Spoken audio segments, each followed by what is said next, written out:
बच्चों, अनीता की स्टोरी पढ़ करके हमें मालूम हुआ कि कैसे उसने अपने लाइफ में चैलेंजेस को फेस किया, स्ट्रगल किया और न केवल अपनी लाइफ को बल्कि दूसरों की लाइफ को भी बेटा बेटर बनाने में कंट्रीब्यूट किया।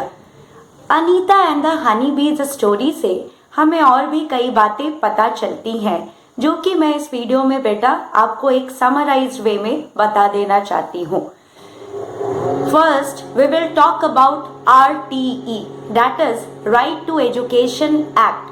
बेटा Right to Education Act जो है, इसके according the Government of India gives this right to each and every child belonging to the age group of 6 to 14 years that the child must be given free education and compulsory education.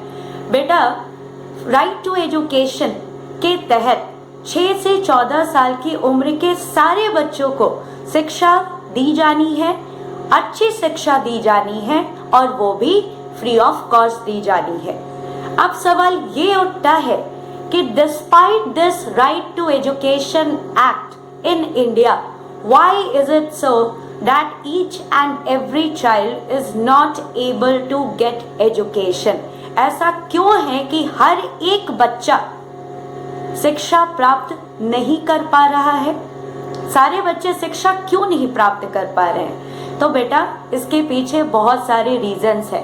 पहला reason ये है कि many people are just unaware that such thing exists. बहुत सारे लोगों को पता ही नहीं है कि RTE वही होता है, ठीक है? तो इसके लिए क्या जरूरत है? लोगों को अवेयर करने की जरूरत है, लोगों को ज्यादा से ज्यादा बताने की जरूरत है इस एक्ट के बारे में कि गवर्नमेंट ऑफ इंडिया ने भाई 6 से 14 साल की उम्र के बच्चों के लिए शिक्षा जो है वो मुफ्त कर दी है, ठीक है?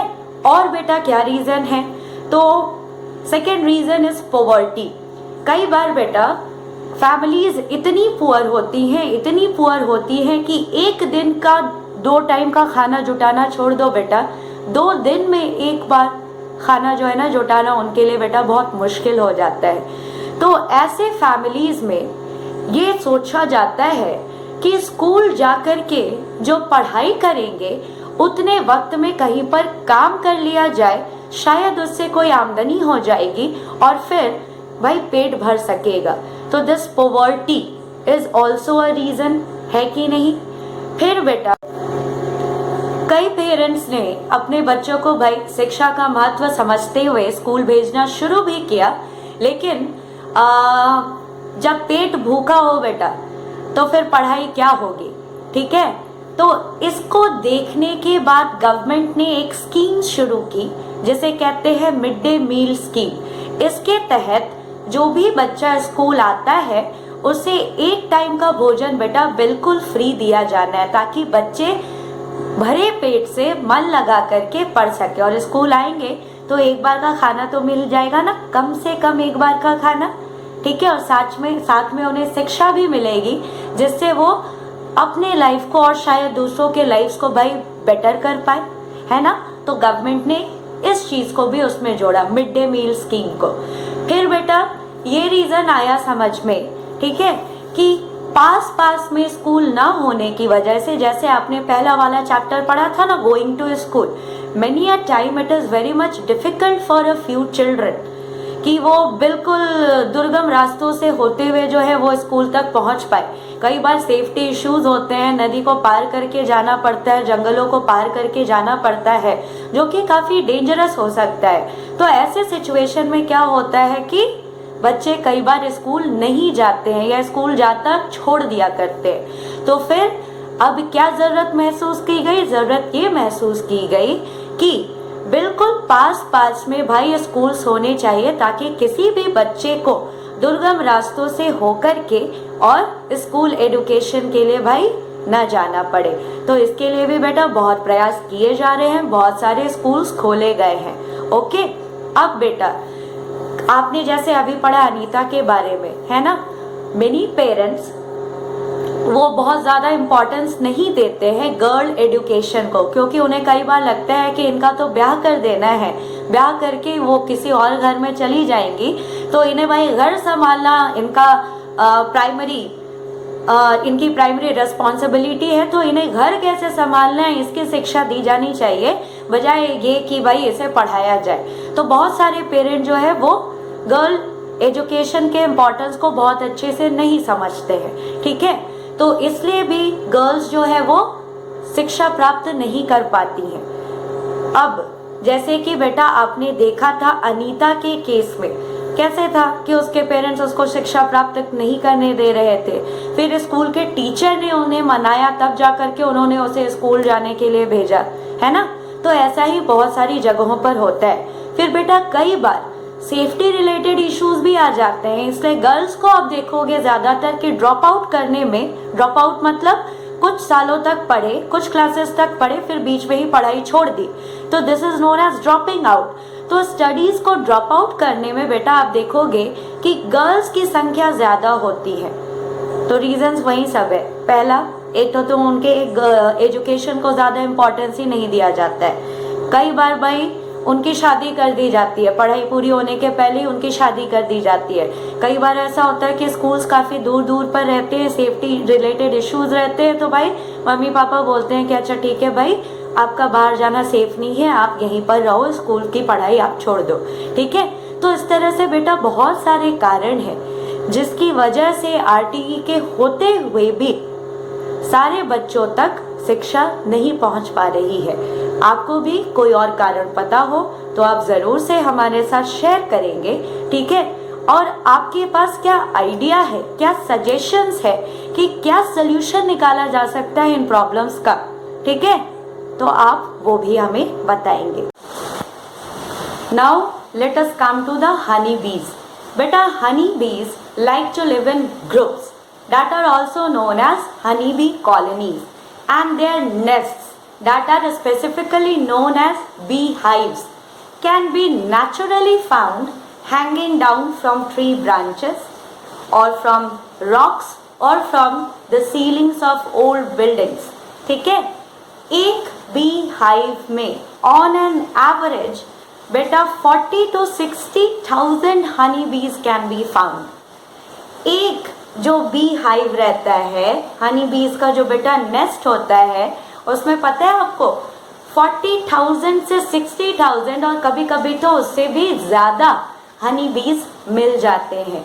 तो बेटा हनी बीज के कॉलोनी में 3 तरह के हनी बीज होते हैं। One is known as the queen bee, ठीक है, रानी मधुमक्खी। रानी मधुमक्खी is comparatively larger in size. She is about 1.5 to 2 centimeters long। 1.5 to 2 centimeter कितना होता है? झट से अपने स्केल निकालिए और मेजर कर लीजिए, तो आपकी उंगली के करीब इतने पोर्शन के बराबर आएगा, ठीक है। तो क्वीन बी का साइज बेटा लगभग इतना के आसपास होता है। हालांकि Honey bees are of various types, तो इट डिपेंड्स कि आप कौन से वैरायटी, कौन से स्पीसीज को देख रहे हो, कौन से टाइप के हनी बी को देख रहे हो, ठीक है। लेकिन जनरली बेटा 1.5 to 2 सेंटीमीटर के आसपास इनका बॉडी का साइज होता है, ठीक है। और सबसे ज्यादा लाइफ स्पैन भी इन्हीं का होता है। A queen honey bee may live for up to 5 years और sometimes more than that. Queen honey bee जो होती है बेटा वो 5 साल या उससे ज्यादा दिनों के लिए भी जिंदा रह सकती है। And what is her work? बेटा उसका काम होता है टू ले एग्स, अंडे देना, ठीक है। And you will be surprise to know that in a single day a queen honey bee gives lays about 1500 to 2000 eggs in a single day. A queen honeybee lays about 2000 eggs. So in her lifetime she lays about 15 lakh to 20 lakh eggs. मैंने तो 3 type कहा था, ये तो बेटा आपको एक type मिला, ठीक है। दूसरा होता है मेल हनी बीज का, जिन्हें हम लोग कहते हैं ड्रोन्स, ठीक है। तो किसी भी कॉलोनी में ड्रोन्स जो होते हैं उनकी संख्या बहुत कम होती है और इनका काम क्या होता है? They help the queen honey be in laying eggs. Third type is तीसरा टाइप जो है बेटा दैट इज ऑफ वर्कर बीज। वर्कर मजदूर लोग, तो बेटा ये सबसे ज्यादा जो है ये मेहनत किया करते हैं और इसी के लिए इनका नाम भी रखा गया है worker bees. Although they are the smallest in size but they are the largest in number, क्योंकि मैंने आपको बताया कि एवरेज अगर देखोगे तो बेटा अगर 50,000 हनी बीज एक बी हाइव में है, ठीक है, क्वीन बी कितनी, एक, ड्रोन्स कितने भाई, चलो 100, ठीक है, बाकी जितने बच गए वो क्या है, वर्कर बीज है। तो क्या काम करना पड़ता है भाई, तो इन्हें जितना भी काम है रिप्रोडक्शन को छोड़ करके वो सारा काम करना पड़ता है।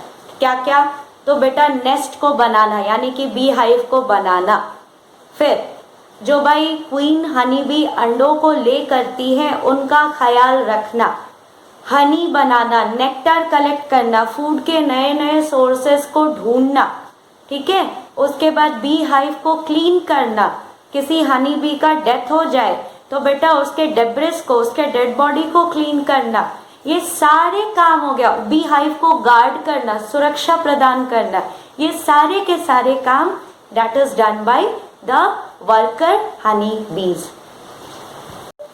बेटा the worker honey bees are generally blackish और brown in colour and they have hair all over their body, जिससे उनको क्या हेल्प मिलती है भाई कि वो जाते हैं जब किसी भी फूल पर तो उससे भाई पॉलेंस जो होता है उसका सट जाता है और पॉलेंस भी उनको जरूरत होता है, पॉलेंस की भी जरूरत होती है और नेक्टर को भी वो कलेक्ट करते हैं। नेक्टर तो आपको पता है, the sweet juice that is found inside the flowers that is known as nectar.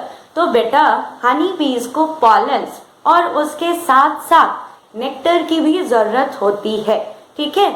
और बेटा हमने याद करो लाइव क्लास में चर्चा किया था कि पॉलिनेशन में हनी बीज कैसे मदद करते हैं। तो जब वो नेक्टर की तलाश में, ठीक है, किसी भी फ्लावर पे बैठते हैं तो देखिए वर्कर हनी बीज जा रहे हैं उसकी तलाश में, तो क्या होता है कि उनके बॉडी पे पूरा बेटा हेयर है, तो पॉलेंस जो है उनके हेयर से चिपक जाया करते हैं और जब वो दूसरे फ्लावर पे जाके बैठते हैं तो पहले वाले फ्लावर का पॉलन जो है दूसरे वाले फ्लावर पर ट्रांसफर हो जाता है। तो इस तरह से बेटा पॉलिनेशन में वो मदद करते हैं। और पॉलिनेशन से होता क्या है बेटा, पॉलिनेशन के बाद ही फ्रूट्स आते हैं, है ना। तो इसीलिए कहा भी जाता है कि हनी बीज भाई बहुत ही इम्पॉर्टेंट है। किसी साइंटिस्ट ने कहा है कि अगर हनी बीज इस अर्थ से खत्म हो गए तो विद इन 4 years इंसान लोग भी खत्म हो जाएंगे, क्योंकि पॉलिनेशन ही अच्छे से नहीं हो पाएगा। ऐसा नहीं है कि पॉलिनेशन जो है वो केवल हनी बीज भी करते हैं, बहुत सारे दूसरे बेटा इंसेक्ट्स भी हैं जो कि पॉलिनेशन में हेल्प करते हैं। और बेटा विंड से भी जो है एक फूल से दूसरे फूल तक जो है पॉलन ग्रेन्स उड़ करके चले जाया करते हैं। वाटर के थ्रू भी पॉलन ग्रेन्स जाया करते हैं। एनिमल्स के, दूसरे एनिमल्स के बॉडी से चिपक करके भी जाया करते हैं। तो there are other modes for transfer of pollen grains, लेकिन हनी बीज का इसमें बहुत बड़ा कंट्रीब्यूशन होता है। तो अगर हनी बीज नहीं रहेंगे तो पॉलिनेशन पे बेटा बहुत असर पड़ेगा, that is going to affect us negatively, ठीक है। आपको पता है हम ह्यूमन बीइंग सोचते हैं कि we are the most intelligent creatures on this earth, लेकिन बेटा हर एनिमल को ना नेचर ने कुछ ना कुछ मैकेनिज्म दिया है, कुछ ना कुछ बेटा मेथड ऐसा प्रोवाइड करके दिया है जिससे वो इस अर्थ पर अपने लाइफ को सस्टेन कर सके, जिंदा रह सके, ठीक है। हनी बीज जो है जानते हो उनका भी अपना एक कोड लैंग्वेज होता है। सोचो हम लोग सोचते थे कि बस हमारा ही लैंग्वेज है, हनी बीज का भी बेटा एक लैंग्वेज होता है, कोड लैंग्वेज हम लोग बोलते हैं। एक्चुअली वो code language is in the form of a particular type of dance, ठीक है। डांस के थ्रू जो है बेटा वो कम्युनिकेट करते हैं। कम्युनिकेट करना मतलब क्या होता है, अपनी बात को दूसरों तक सही सही पहुंचाना, that is known as communication. तो कम्युनिकेशन के लिए ये हनी बीज जो है एक स्पेशल टाइप के डांस का इस्तेमाल करते हैं, ठीक है। बताऊं कैसे, बेटा ये वर्कर बीज, ये भाई they can fly up to 15 kilometres in search of food. ये 15 किलोमीटर तक की दूरी बेटा तय कर लिया करते हैं खाना को ढूंढने के लिए, फूड के सोर्स को ढूंढने के लिए। अब भाई एक वर्कर भी उस डायरेक्शन में गया, दूसरा वर्कर भी उस डायरेक्शन में गया। इस वाले हनी बी को जो है ना थोड़ी दूर पर जाकर के एक अच्छा सा फूड का सोर्स मिला, ठीक है। तो वो कैसे अपने दूसरे फ्रेंड्स को बताएगा कि भाई यहाँ पर खाना मौजूद है, चलो यहाँ पर आकर के हम लोग खा लेते हैं। तो वो क्या करता है कि अपने साथ बेटा उस खाना का जो कुछ पोर्शन होता है वो वापस ले आता है, और खाना किस डायरेक्शन में मौजूद है और कितनी दूरी पर मौजूद है इसको बताने के लिए बेटा वो डांस किया करते हैं। सोचो कितनी दूरी और किस डायरेक्शन में खाना है, ये वो बेटा बता सकते हैं अपने डांस के थ्रू। तो कैसे? तो दो तरह का डांस होता है इनका। अब तक के रिसर्च के मुताबिक इतना ही पता चला है। One is known as round dance, ठीक है। अगर खाना का जो सोर्स है वो करीब है, पास है, तो ये क्या करते हैं, राउंड डांस करते हैं। राउंड डांस कैसे किया जाता है, देखिए जैसे ये हनी बी है ना, ठीक है, मान लीजिए ये जो मेरा फिंगर का टिप है दिस इज हनी बी। तो ये क्या करते हैं बेटा, एक बार ऐसा गए, ठीक, और उसके बाद फिर अपोजिट डायरेक्शन में ऐसा गए, फिर यहाँ पहुंचे, फिर अपोजिट डायरेक्शन में ऐसा गए, फिर अपोजिट डायरेक्शन में ऐसा गए। तो वो जब इस तरह से डांस करता है ना, तो फिर उसके बाकी फ्रेंड्स जो होते हैं उनको पता चलता है कि अच्छा खाना जो है भाई वो इतनी दूरी पर मौजूद है।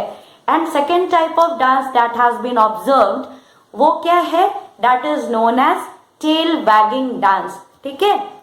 टेल वैगिंग, ऐसे ऐसे करके वैग करके अपने बॉडी के पीछे वाले पोर्शन को वो इंडिकेट किया करते हैं। वो कैसे, तो उसका बेटा मैं आपको वीडियो भी दिखाऊंगी जहां पर सारी बातें आपको ज्यादा अच्छे से समझ में आएंगी। वो क्या करते हैं, पहले ऐसे ऐसे ऐसे करके एक बीच का लाइन है, ठीक, ये लाइन में ऐसे ऐसे करके मूव करते हैं।